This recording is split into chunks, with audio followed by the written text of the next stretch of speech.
no primeiro dos livros sagrados, o livro do Gênesis.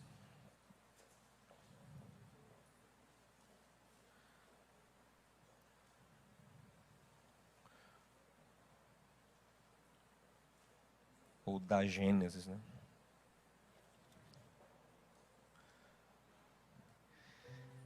No capítulo de número 19.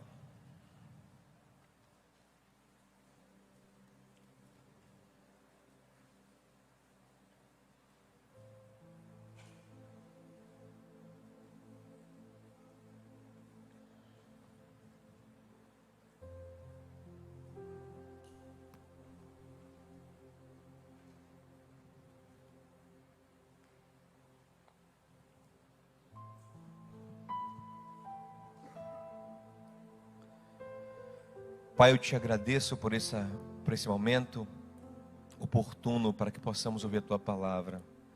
Eu te peço que em nome de Jesus fale com todos os que estão aqui, os que estão também conectados pela internet, e me use por misericórdia. Em nome de Jesus, fale conosco, Pai. Amém. Gênesis 19, a partir do versículo 1, meus amados. Diz assim: os dois anjos chegaram a Sodoma ao anoitecer, e Ló estava sentado à porta da cidade, quando os avistou. Levantou-se e foi recebê-los. Prostrou-se rosto em terra e disse: meus senhores, por favor, acompanhem-me à casa do seu servo. Lá poderão lavar os pés, passar a noite, e pela manhã seguir seu caminho. Eles disseram: não passaremos a noite na praça. Mas ele insistiu tanto com eles que finalmente o acompanharam e entraram em sua casa. Ló mandou preparar-lhes uma refeição e assar pão sem fermento, e eles comeram. Ainda não tinham ido deitar-se, quando todos os homens de toda parte da cidade de Sodoma, dos mais jovens aos mais velhos, cercaram a casa. Chamaram Ló e lhe disseram: onde estão os homens que vieram à sua casa esta noite? Traga-os para nós aqui, para que tenhamos relações com eles. Ló saiu da casa, fechou a porta atrás de si e lhes disse: não, meus amigos, não façam essa perversidade. Olhem, tenho duas filhas que ainda são virgens. Vou trazê-las para que vocês façam com elas o que bem entenderem. Mas não façam nada a estes homens, porque se acham debaixo da proteção do meu teto. Saiam da frente, gritaram, e disseram: este homem chegou aqui como estrangeiro e agora quer ser o juiz. Faremos a você pior do que a eles. Então empurraram Ló com violência e avançaram para arrombar a porta. Até aqui. Meus amados, é muito comum quando nós pensamos na cidade de Sodoma, cidade que foi destruída por Deus em sua ira, pensarmos num lugar caótico, onde a lei não vale, um lugar de pessoas brutais, pessoas animalescas, pessoas extremamente violentas, desordeiras, e um lugar onde impera uma sexualidade totalmente depravada, onde as orgias acontecem no meio da rua. Essa é a imagem que nós costumamos ter de Sodoma. E Deus, vendo esse caos, vendo esse povo ávido por sexo o tempo todo, ele se chateia, ele se indigna, e aí ele faz o inferno cair sobre a cabeça deles, fogo e enxofre. Mas eu gostaria de analisar com vocês algumas coisas no texto sagrado que talvez nos apontem uma outra direção. Talvez nós tenhamos que desconstruir um pouco a nossa imagem sobre Sodoma para entender qual é o verdadeiro problema da cidade, que também é um problema nosso. Primeira coisa que eu quero que vocês observem é que o texto nos diz que todos os homens da cidade, de todos os cantos da cidade, dos mais jovens aos mais velhos, se uniram e cercaram a casa de Ló. A primeira coisa que nós notamos aqui nessa cidade é uma unidade muito grande. Talvez essa unanimidade que o texto traz seja simbólica. Talvez faltou um ou faltaram dois homens, mas o texto faz questão de enfatizar a unidade entre eles. Todos os homens de todos os cantos da cidade, dos mais jovens, dos mais novinhos, e naquela cultura com 13 e 14 anos já era homem, até os mais idosos, todos se reuniram unânimes e cercaram a casa de Ló. Primeira coisa, uma cidade caótica não é uma cidade unida. Unidade requer muita organização. Unidade requer muita coesão. Unidade requer compreensão, tolerância, desejo de estar unido. Geralmente, quanto mais desunido é um lugar, mais caótico ele é.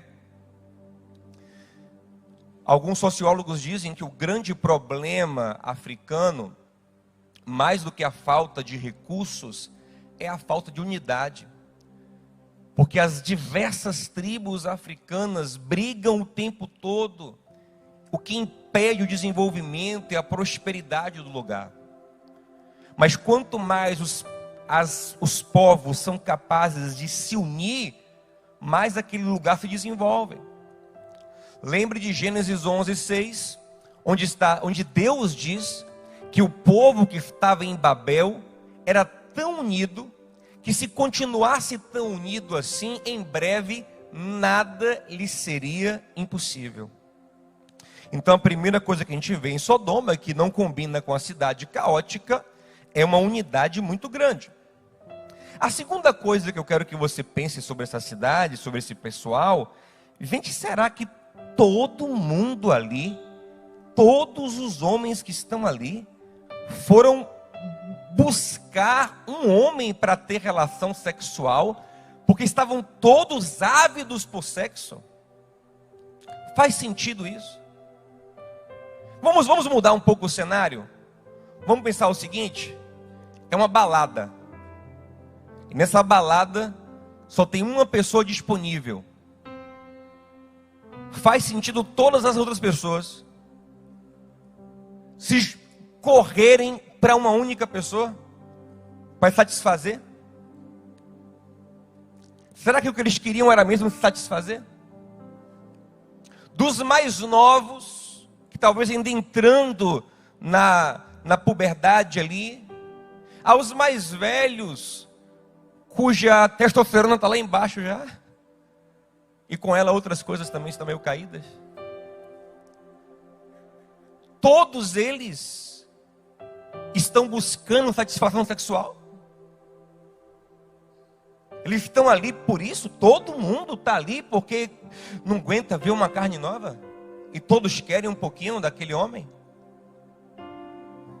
Se todos são homossexuais, tão ávidos por sexo, por que eles não fazem entre eles mesmos? Já estão tão agoniados assim. Por que estão todos cercando uma casa em busca de um único homem? Terceira coisa que eu quero que você pense: por que Ló nunca foi abusado? Ló também chegou lá como estrangeiro. E ele nunca foi abusado. Sua família não foi abusada. Suas filhas não foram abusadas. E mais do que isso, suas filhas ainda são virgens. Se você ler o versículo 12 ao 14, vai mostrar que as filhas de Ló tinham noivos, a quem o texto chama de genros de Ló já. e ainda são virgens.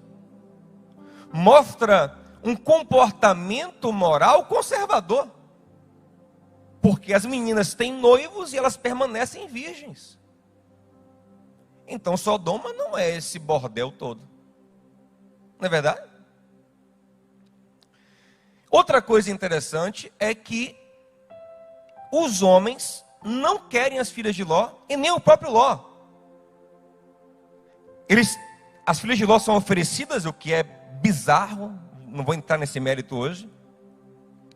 Eles não querem. Pensam em pegar Ló, mas não querem também. Eles empurram Ló. O que eles querem mesmo são os visitantes que estão chegando na cidade. Então observe, uma cidade unida, é uma cidade organizada, então todas essas coisas que nós colocamos aqui, talvez nos mostrem uma Sodoma que não é bem o que a gente pensa. Então qual era a grande questão, pastor? A pista está no versículo 9. Observe que eles empurram Ló, dizem, sai da frente, e aí eles falam algo para Ló que revela o coração deles. Revela que a grande questão não era sexual, era outra. Ele fala assim, você também é estrangeiro. Esse cara também é estrangeiro. E chegou aqui, a gente recebeu, parafraseando dessa, a gente recebe ele bem, e agora ele quer ser juiz sobre nós. Tipo assim, ele quer interferir nas nossas regras, no nosso comportamento vindo de fora. Ei, lembremos que ele é estrangeiro. Lembremos que ele não é nativo daqui. E isso o qualifica para ser abusado também. Vamos fazer com ele pior do que faríamos com os novos visitantes. Ou seja, a grande questão deles não é avidez sexual. A grande questão deles é xenofobia. Eles odeiam o estrangeiro. Eles odeiam quem está chegando na cidade. Mas por que, pastor, eles odeiam quem está chegando na cidade? Agora a gente vai ver um texto que a gente vai entender o porquê disso. Ezequiel capítulo 16, versículo 49. Diz assim: eis que esta foi a iniquidade de Sodoma. Artigo definido, singular. A maldade de Sodoma, que é Deus. Deus está falando com Jerusalém. Ele vai falar, Jerusalém, sabe qual foi a maldade de Sodoma? Foi essa. Sodoma, tua irmã, vou falar sobre isso daqui a pouco. Tua irmã Sodoma, a maldade dela foi soberba, fartura de pão e próspera tranquilidade. Teve ela e suas filhas, soberba, fartura de pão e próspera tranquilidade. Teve Sodoma e suas filhas, mas nunca amparou o pobre e o necessitado. Foram arrogantes e fizeram abominações diante de mim. Lógico que havia também ali, como forma de manifestar xenofobia, uma violência sexual, um pecado sexual. Lógico que havia. Mas fizeram por quê?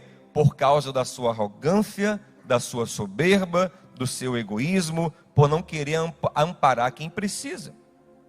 Pelo que vendo isto, os removi dali. Então aqui é Deus dizendo qual foi a verdadeira iniquidade de Sodoma, que não era tanto sexual. O sexo é apenas consequência. A iniquidade era a soberba do seu coração. E eu quero te dizer outra coisa. Deus abençoou Sodoma. Um versículo antes aí em Ezequiel, alguns versículos antes, no 46, Deus diz que Sodoma era irmã de Jerusalém.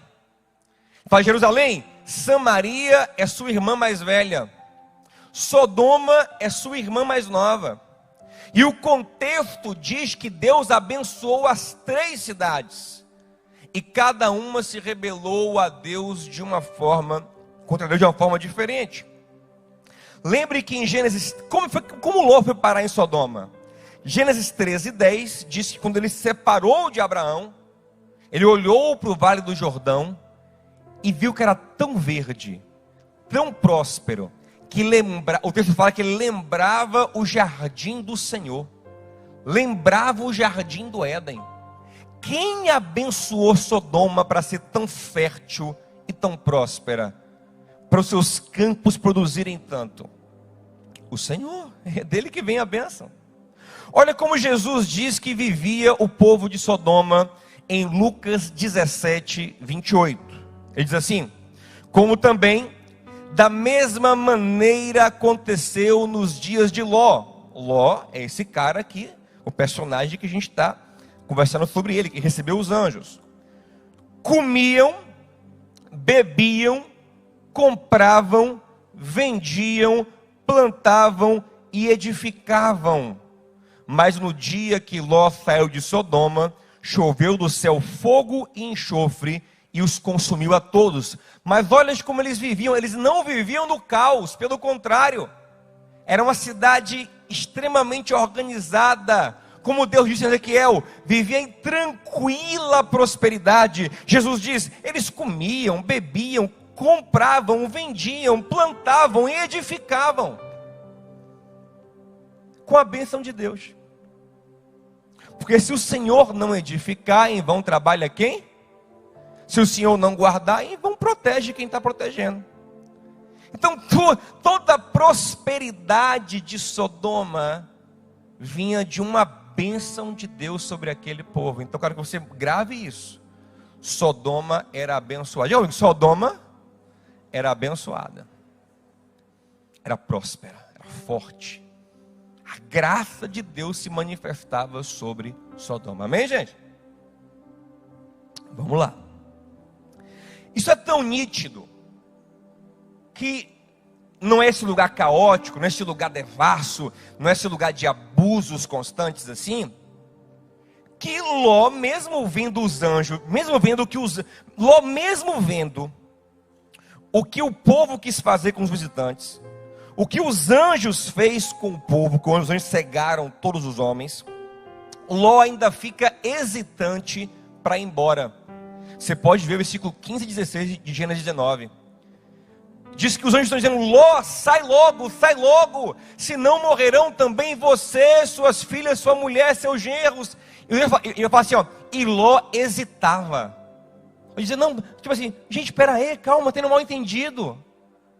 É tipo assim, anjos, esse povo hoje, o que deu neles, mas tipo assim, dá uma nova chance a eles, espera aí, é tão bom aqui, é tão boinha a cidade. Ló hesitava, Ló não queria ir embora. Ló tinha visto um povo que cercou a sua casa, querendo violentar os visitantes e também violentá-los se ele se recusasse. E Ló não quer ir embora. O texto fala que Ló hesitava, até que os anjos pegaram na mão deles e os arrancaram à força. Eu tenho que falar assim, porque Deus foi misericordioso com eles. Os anjos tiveram que arrastar Ló e sua família para fora, porque eles não queriam sair de Sodoma.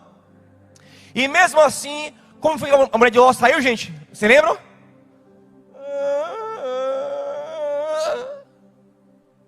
Lembra?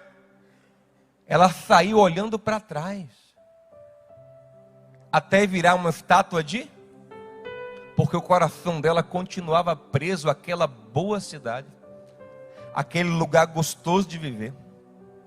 Lá em Lucas capítulo 17, versículo 31, quando o Senhor fala sobre sair de algum lugar sem se apegar, Ele fala disso.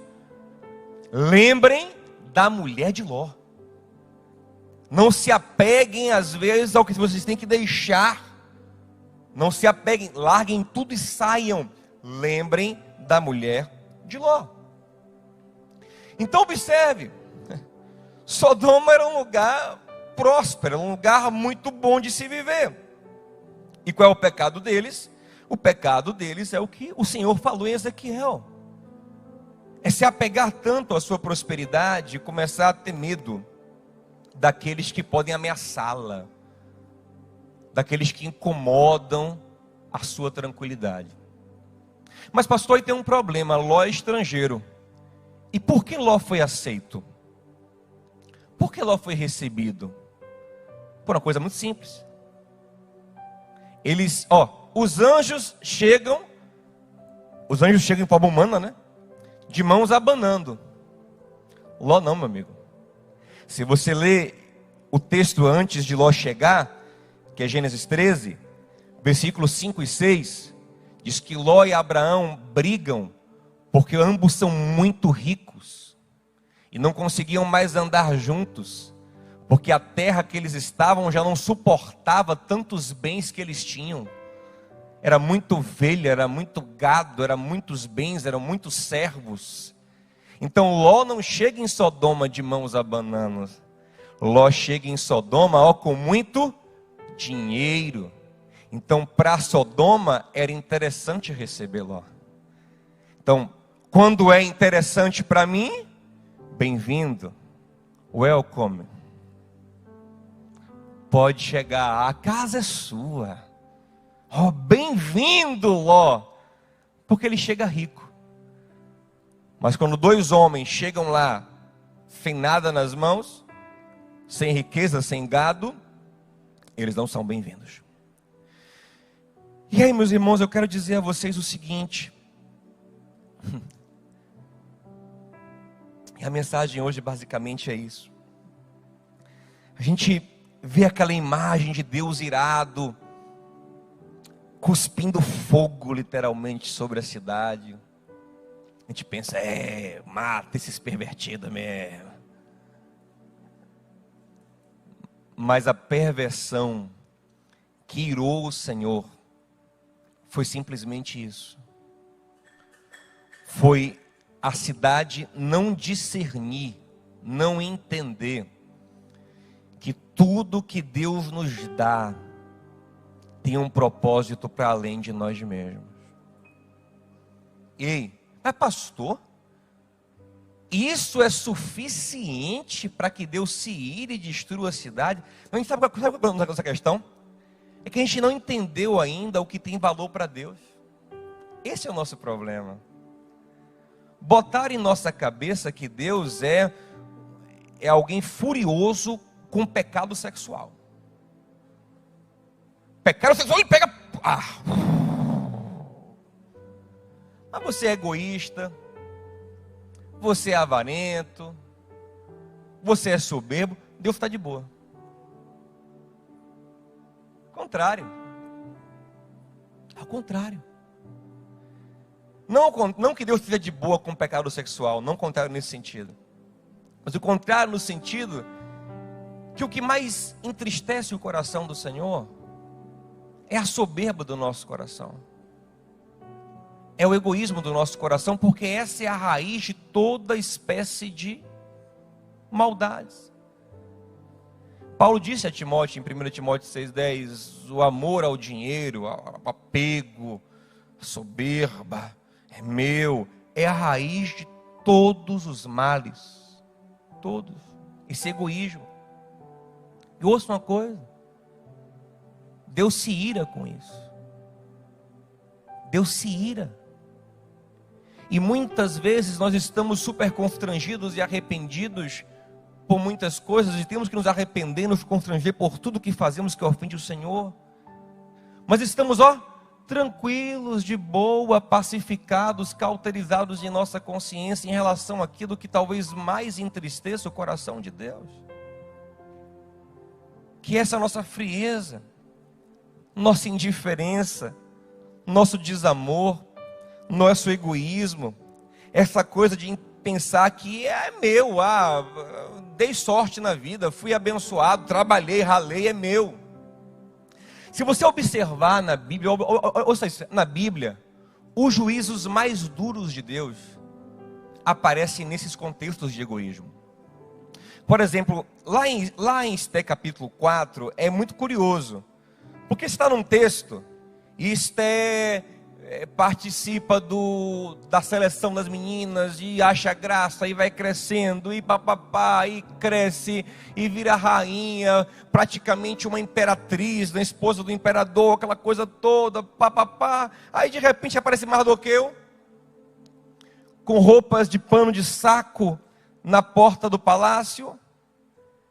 E aí alguém fala: Esté, teu tio, teu pai de criação está aí com uma roupa ridícula.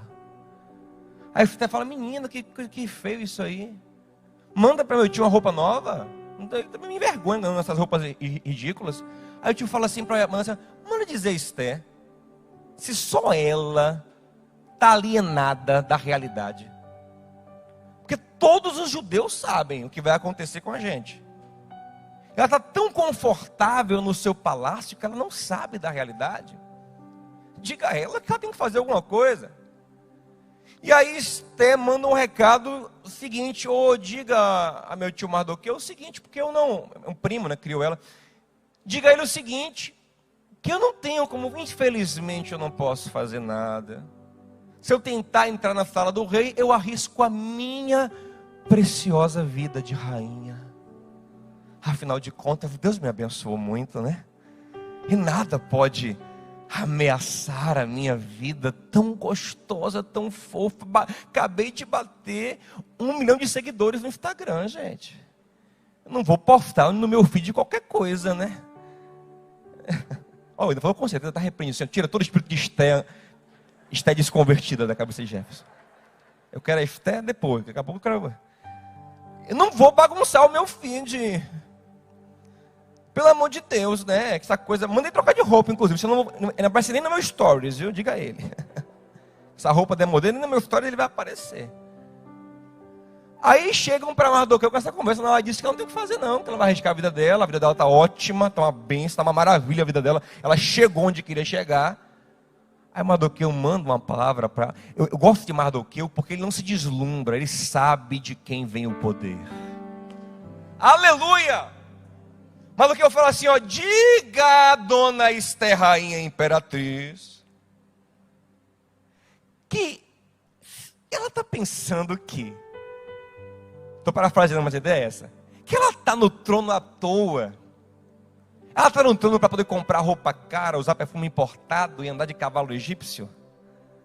Diga a ela que se ela não fizer alguma coisa com o poder que ela tem nas mãos, com o que Deus deu a ela, de outro lugar vai vir salvação para os judeus. Deus vai fazer o que Ele quer fazer na terra, mas ela e a casa dela vão perecer. Ou seja, porque ou ela entende o propósito e a função do que Deus deu a ela, ou Deus tomará dela, e ela vai perecer, e ela vai cair, e ela vai perder, porque essa prosperidade, essa força, esse poder que Deus entregou para ela tem um propósito. E aí eu volto para o texto que eu bato tanto aqui, que é 1 Pedro 4,10, onde Pedro fala: cada um de nós administre com fidelidade para os outros o dom que recebeu, como dispenseiros, mordomos das muitas formas da graça de Deus. Cada um de nós recebe pelo menos uma forma da graça, e tem que administrar com fidelidade para servir os outros. Se não fizer isso, se não entregar para os outros, é o mordomo infiel,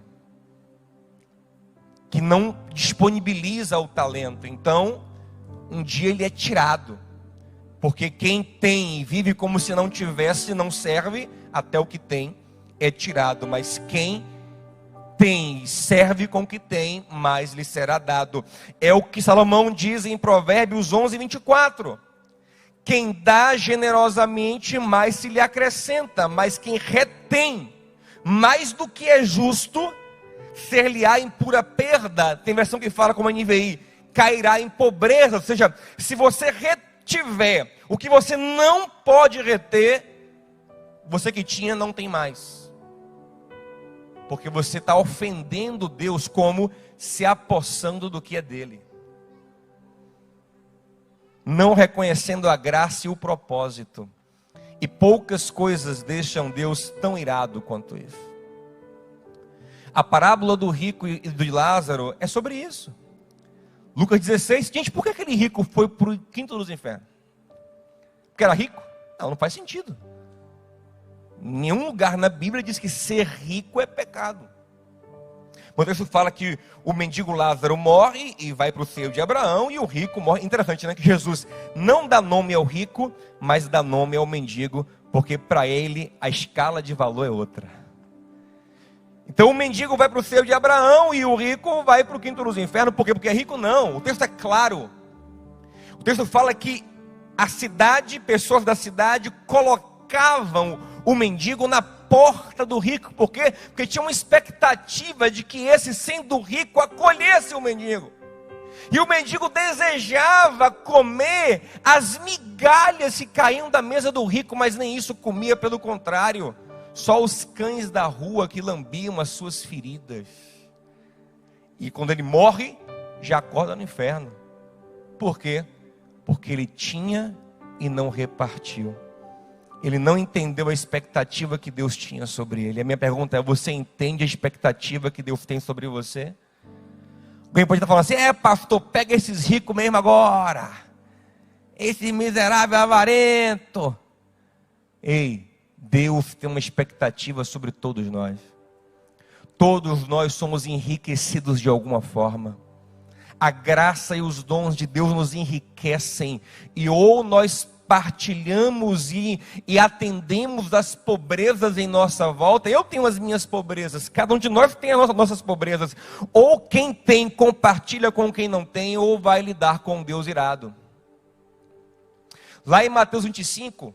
que é logo a parábola dos bodes e das ovelhas, é logo após a parábola dos talentos, como quem diz, é a mesma coisa, é infidelidade naquilo que recebe.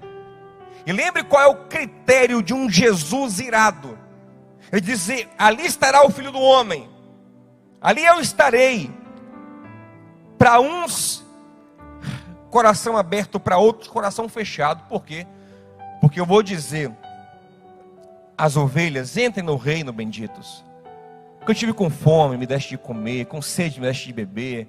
Eu era estrangeiro, me amparaste. Estava nu, me vestiste. Estava enfermo, foste me ver. Estava preso, foste me socorrer também.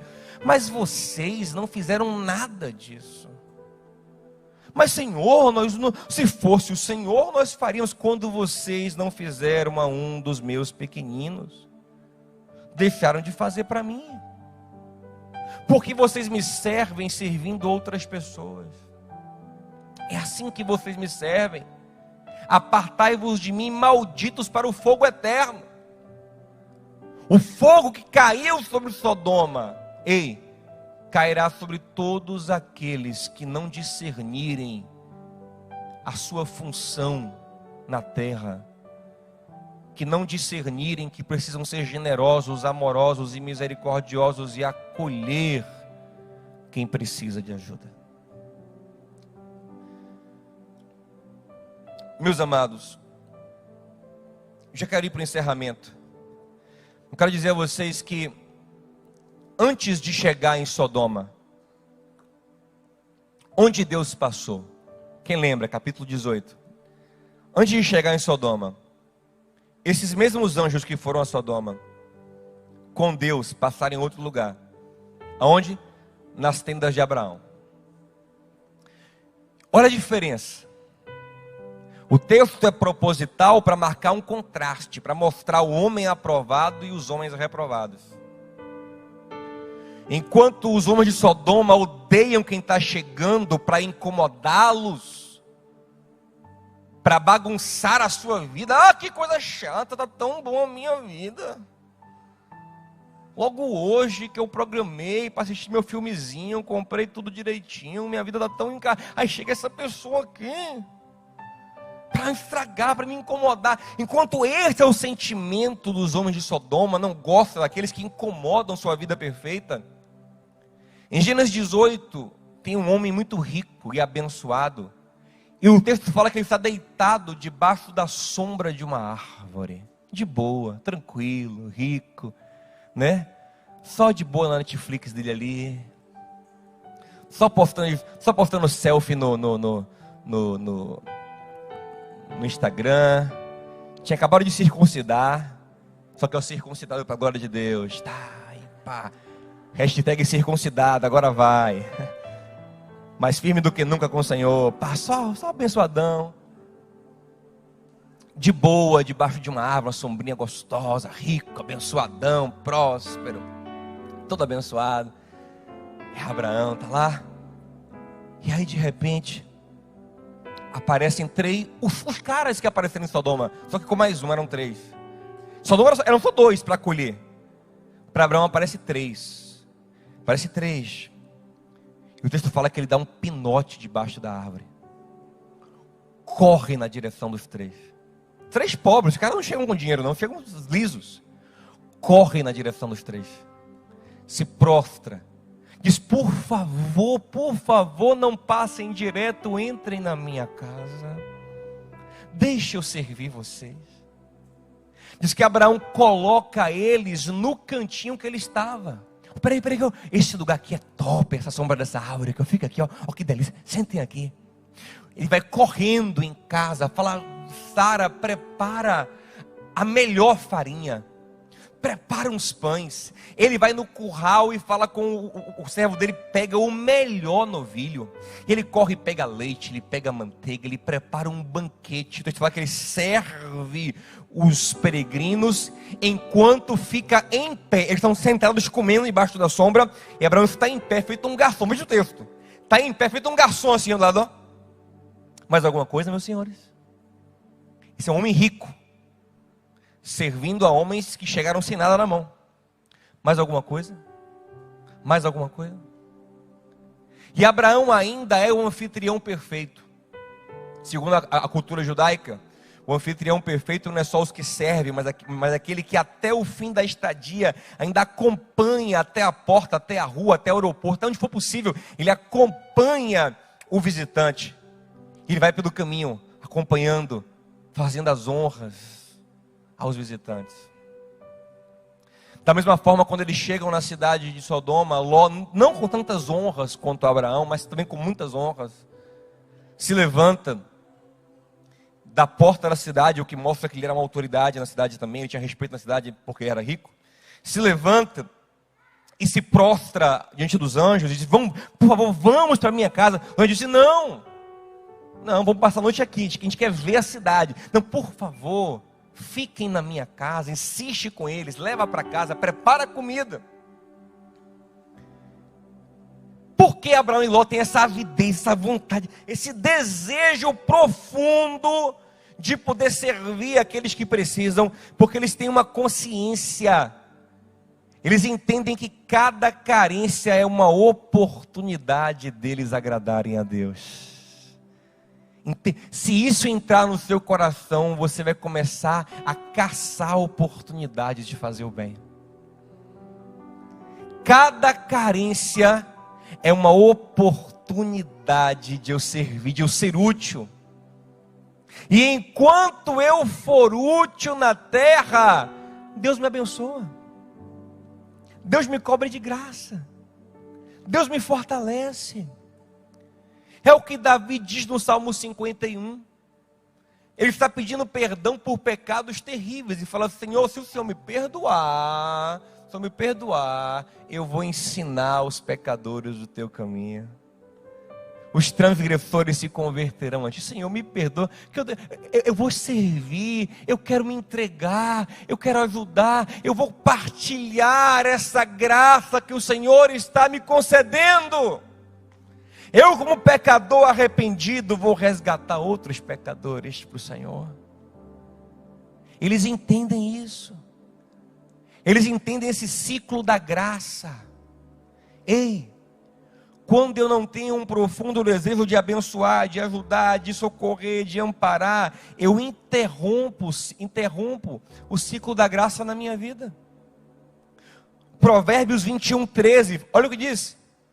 Quem fecha os ouvidos ao clamor dos pobres, também clamará a Deus, né?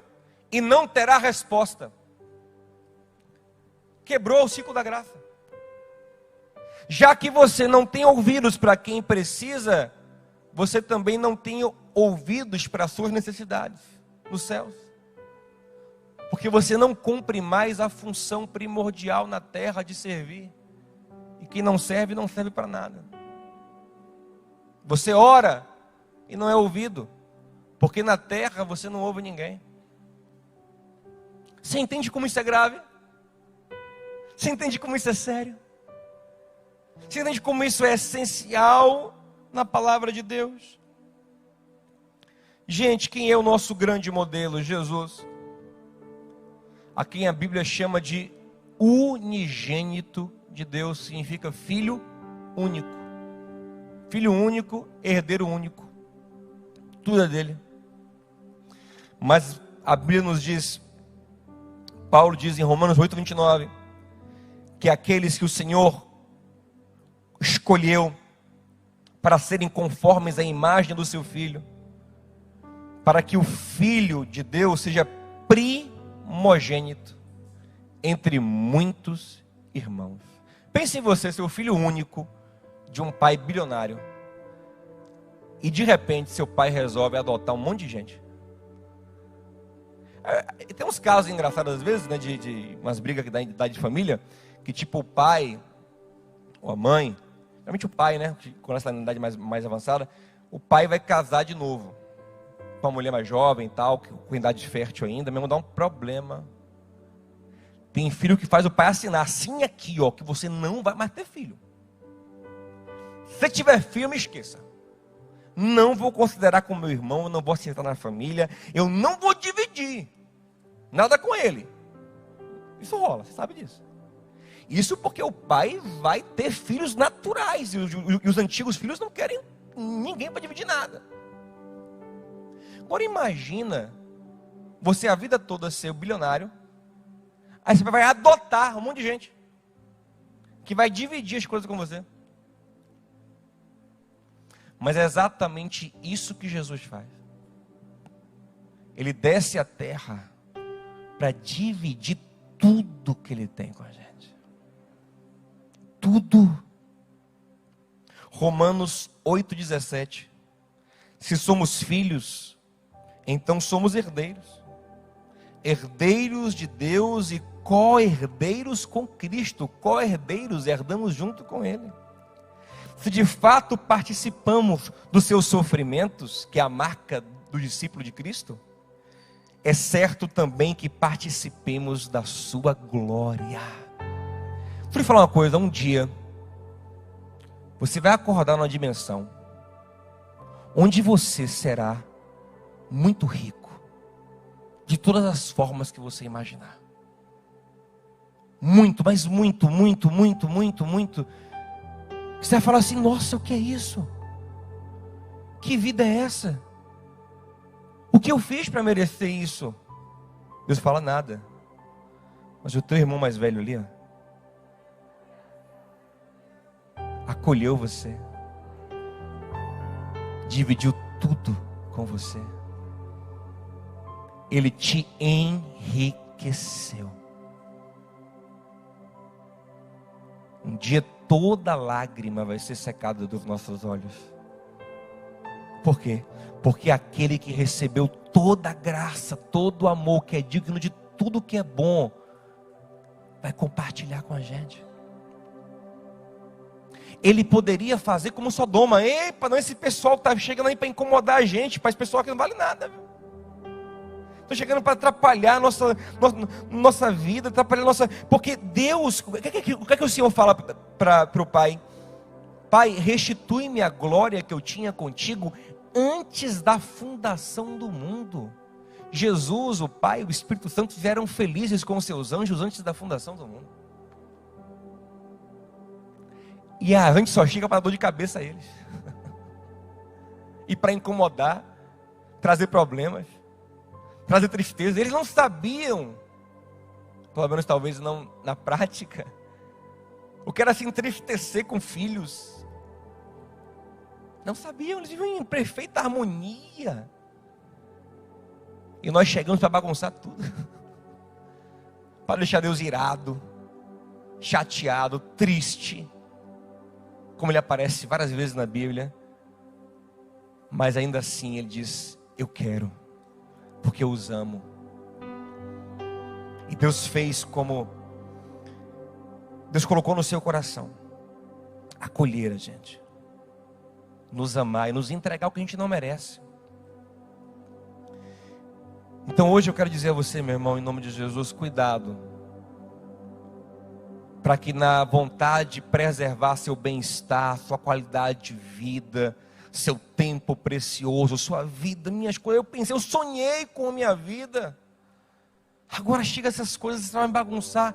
Cuidado, para que nessa vontade você não vire um sodomita. Ah, não, pastor, peraí, sodomita não, sodomita eu sei o que significa.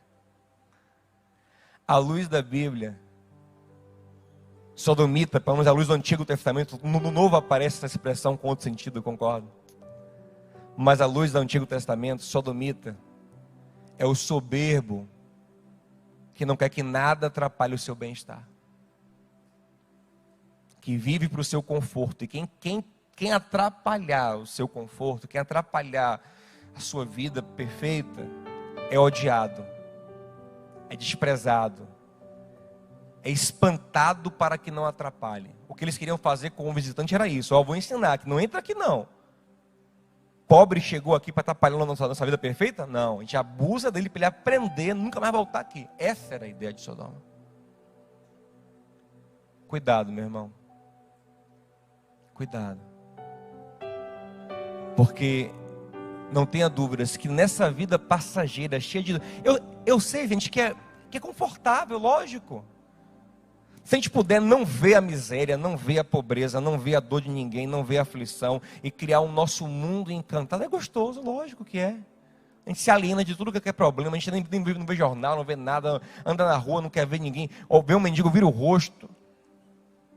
Evita morar perto de favela, para a gente não ver a pobreza, para não ver nada, para tentar viver num país, num mundo encantado, no mundo do sonho. É confortável, mas é egoísta, é irreal. Ei, essa vida breve é uma vida onde nós temos que lidar com as misérias alheias, como os outros devem lidar com as nossas misérias.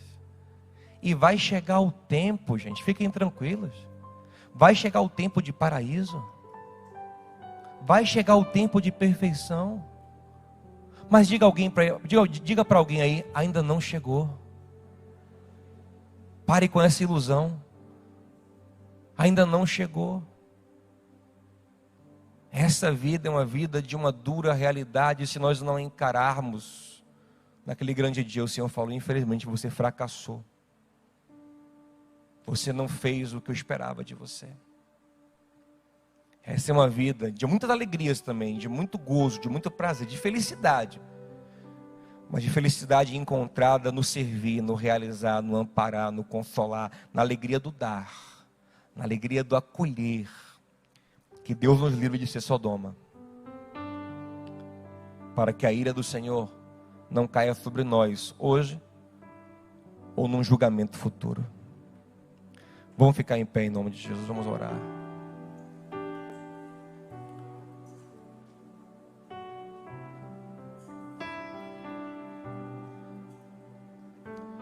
Em Ezequiel, Deus diz: Sodoma nunca acolheu o pobre e o necessitado, nunca.